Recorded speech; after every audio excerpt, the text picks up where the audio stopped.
De forma y manera incomprensible llegó a vivir 89 años.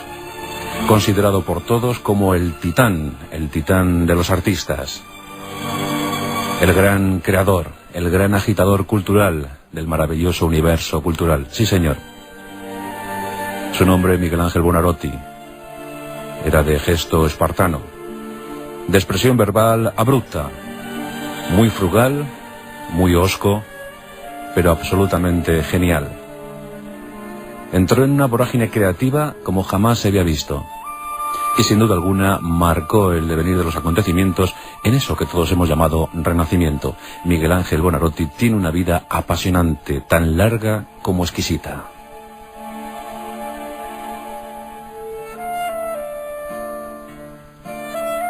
Vamos a ofreceros su vida, su obra y sus casi milagros. Y decía antes que de forma incomprensible vivió casi 90 años porque fue un trabajador extremo. Incansable, ardiente. Dejó muchas obras inacabadas, incompletas, pero es que su mente prodigiosa saltaba de una a otra, los trabajos se agolpaban en su taller, las peticiones llegaban por doquier, y costaba atender tanta oferta. Pero desde luego lo que nos dejó es absolutamente maravilloso. Nació un 6 de marzo de 1475. Ya por entonces un tal Leonardo da Vinci contaba 23 años.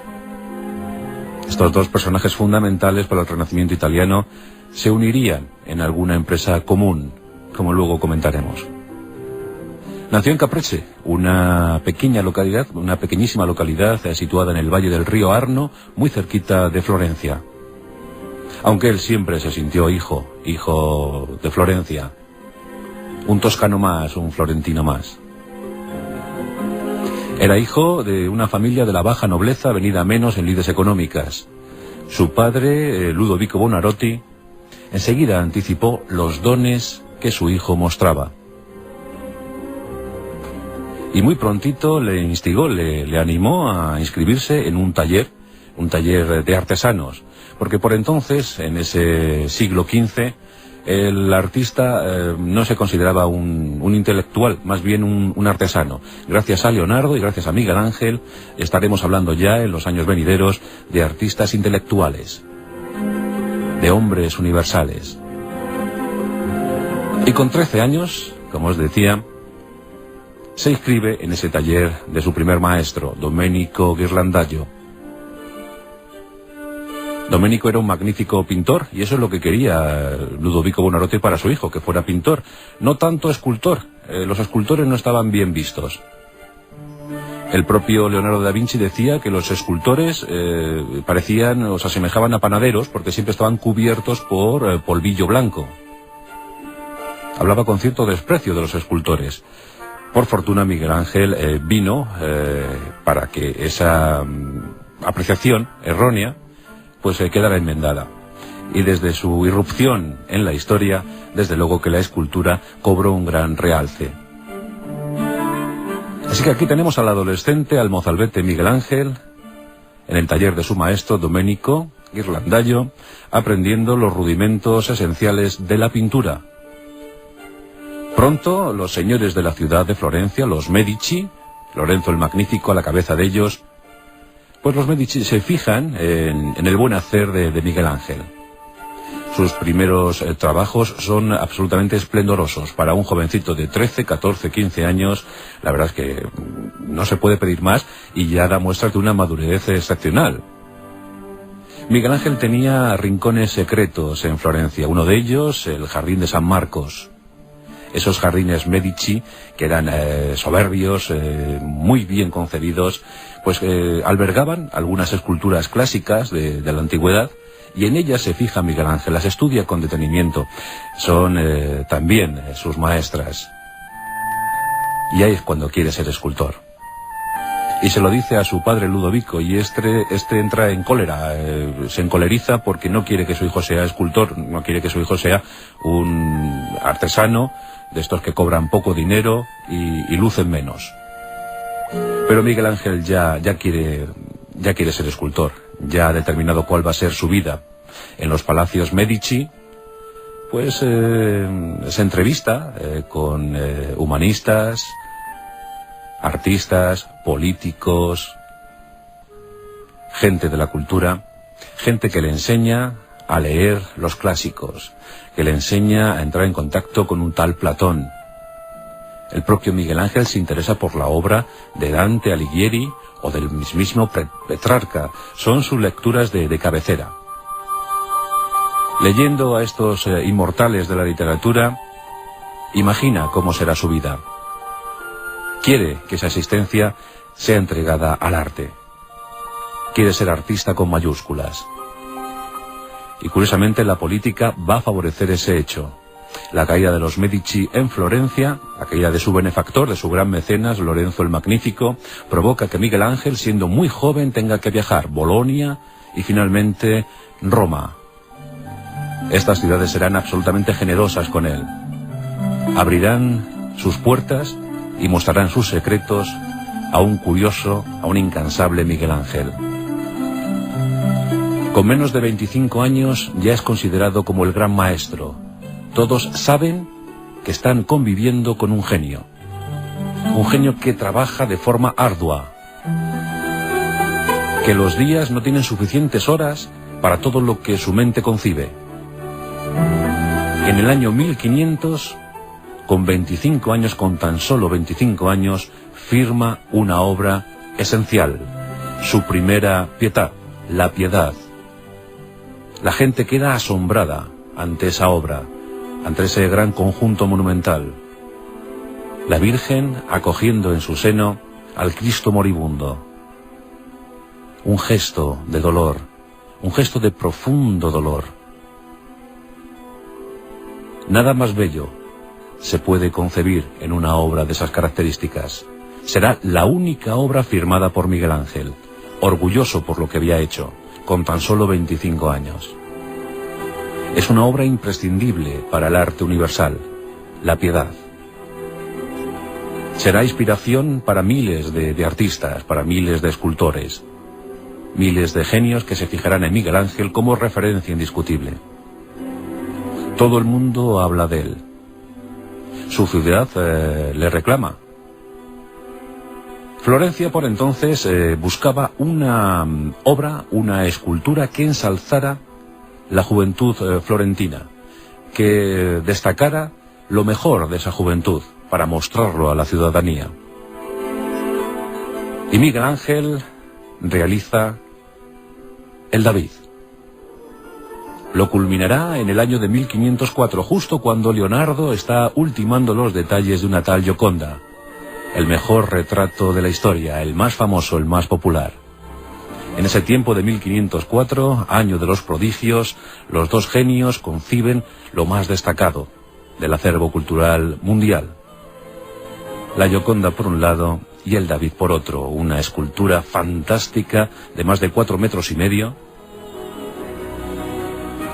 Y por entonces Miguel Ángel cuenta tan solo 29 años.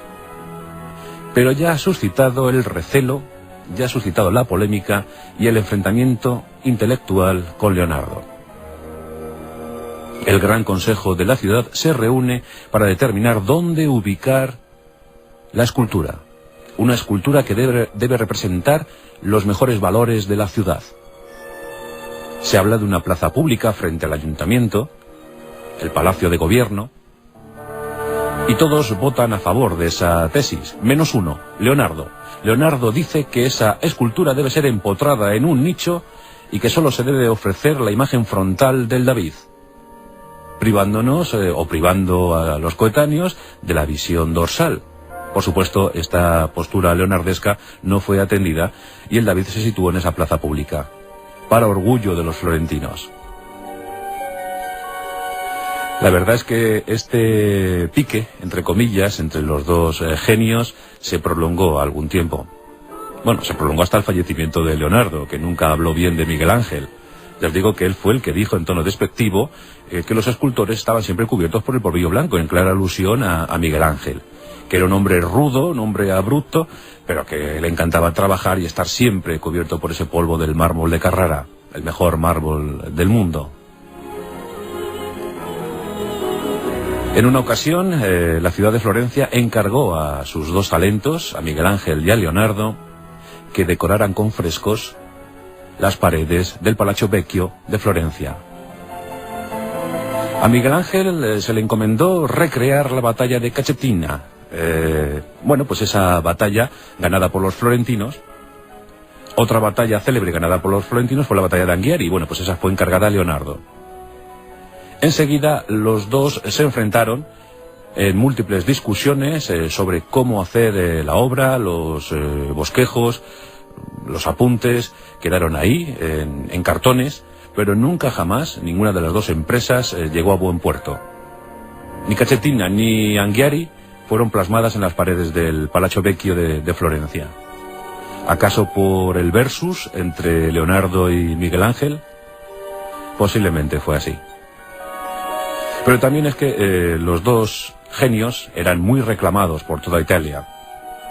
En el caso de Miguel Ángel, el propio Papa, Julio II, le encarga una magna obra, una opus magnum, nada más y nada menos que levantar el mausoleo más grandioso de toda la cristiandad, el mausoleo que albergue el cuerpo del Papa. Miguel Ángel, después de firmar el contrato, se entrega con absoluto entusiasmo, con gran dedicación a este empeño. Él mismo visita el yacimiento, la cantera, de donde se extraen los bloques de mármol en Carrara. Durante 8 meses selecciona escrupulosamente los bloques más puros, los bloques de los que se pueden sacar mejores trabajos. 8 meses. El ritmo es vertiginoso. Miguel Ángel incluso llega a enfermar, pero está obsesionado con esa obra. Quiere hacer la mejor obra del Renacimiento. Por desgracia, Julio II se quedó sin provisión de fondos, había otros menesteres que atender, y tuvo que suspender esta obra, justo cuando Miguel Ángel ya había iniciado las obras, las primeras esculturas. Años más tarde, en 1515, retomaría el viejo proyecto y por lo menos nos ofrecería algunas muestras absolutamente magistrales. Por ejemplo, ese Moisés que domina el conjunto, o los dos célebres esclavos que parecen escapar de un bloque de mármol, el moribundo y el rebelde.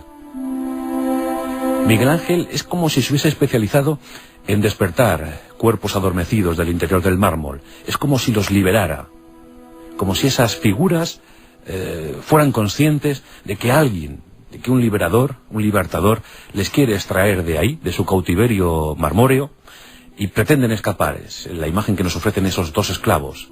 Es algo fantástico, maravilloso, impresiona. Hasta ahora la piedad, los esclavos, el Moisés, el Baco, una figura en clara alusión a sus inquietudes sobre el mundo clásico.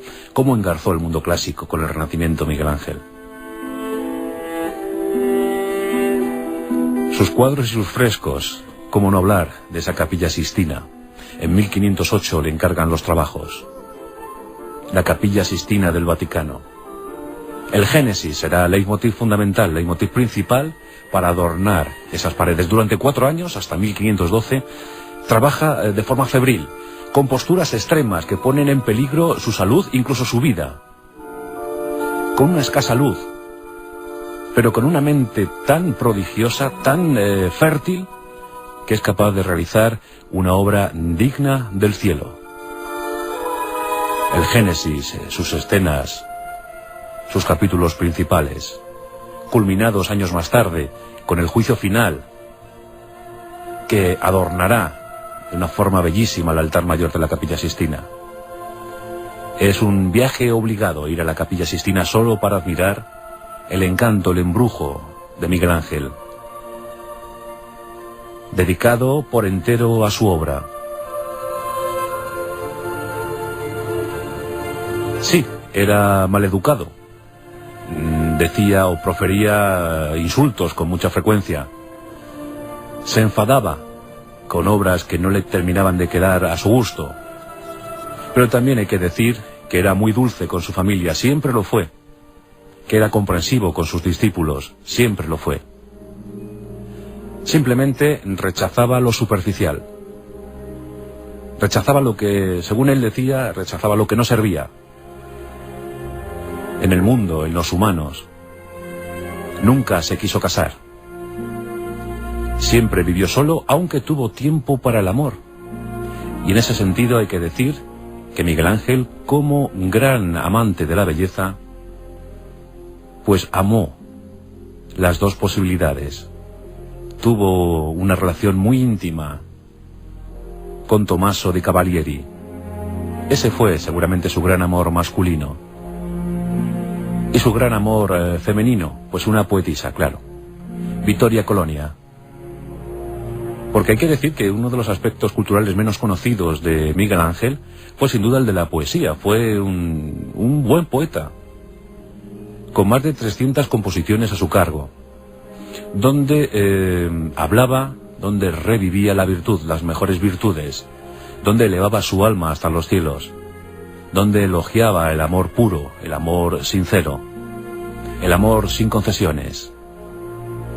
Ese era el Miguel Ángel de las noches, de las madrugadas, el que se retiraba a sus austeros aposentos y en ellos plasmaba los mejores sentimientos de su alma, de su corazón, en un papel.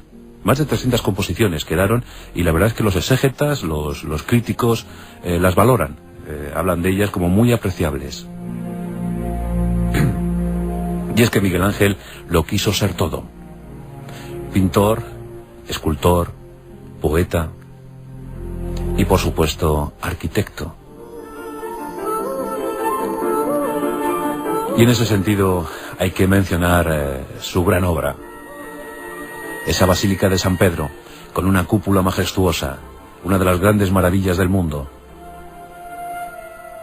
La planta era de cruz griega y la verdad es que trabajó de forma frenética. Se lo encargaron ya muy mayor, ya era septuagenario, tenía más de 70 años, corría el año de 1546, pero se entregó a esa obra con absoluta dedicación. Antes había realizado otras, por ejemplo, la Biblioteca Lorenzana en Florencia, otras el saqueo de Roma, por ejemplo, en 1527 a cargo de las tropas imperiales de Carlos I de España y V de Alemania.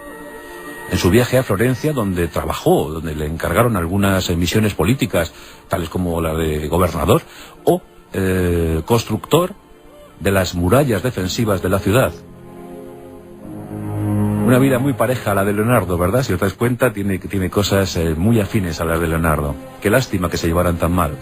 Pero sí, fue gobernador, se hizo cargo de las murallas, concibió algunas obras arquitectónicas de profundo calado. La verdad es que en todo lo que se embarcaba era difícil que terminara un trabajo, pero cuando lo terminaba aquello era absoluta obra maestra, sin duda alguna. Era frugal, le gustaba poco la comida, más bien vegetariano. También en eso coincide con Leonardo. Y a lo mejor por eso llegó a vivir casi 90 años. Le tenemos en este año de 1564 completamente agotado. Ha trabajado hasta el último día. Es un hombre respetado por todos, admirado por todos, lúcido hasta la última hora, hasta el último minuto, hasta el último segundo. El 18 de febrero de 1564 se nos iba para siempre al mejor lugar, donde moran los artistas, el Nirvana o el Valhalla de los artistas. Ahí está sin duda alguna Miguel Ángel Buonarroti. Aquel que concibió todo, aquel que creó movimientos artísticos como la Terribilità. Al igual que Leonardo creó el Sfumato, Miguel Ángel nos dejó la Terribilità. Esas imágenes únicas, esos gestos únicos, el dolor. Dicen que el mejor dolor fue concebido por Miguel Ángel Buonarroti. El dolor de las imágenes, la liberación también. Conjugar todo eso era muy difícil, pero Miguel Ángel lo consiguió. Y dejó una magnífica escuela, con grandes discípulos que estuvieron a la altura del maestro. Ese 18 de febrero murió para ser enterrado en la Basílica de la Santa Croce, en Roma. Y ahí está Miguel Ángel Buonarroti. Todos los que visitan su sepultura, desde luego, quedan conmovidos por la inmensidad de su obra, por la capacidad de su mente y sobre todo sobrecogidos, porque piensa lo que quedó en su mente, lo que no fue capaz de conseguir por los años que tuvo de vida. Pero seguramente Miguel Ángel, si hubiese vivido 200, 300 años, estaríamos hablando de grandes proezas. Estaríamos hablando de un mundo concebido por Miguel Ángel para esos coetáneos a los que no quiso en demasía, pero que sin duda alguna amó en lo más profundo de su alma. Miguel Ángel Buonarroti, hoy en los pasajes de la historia.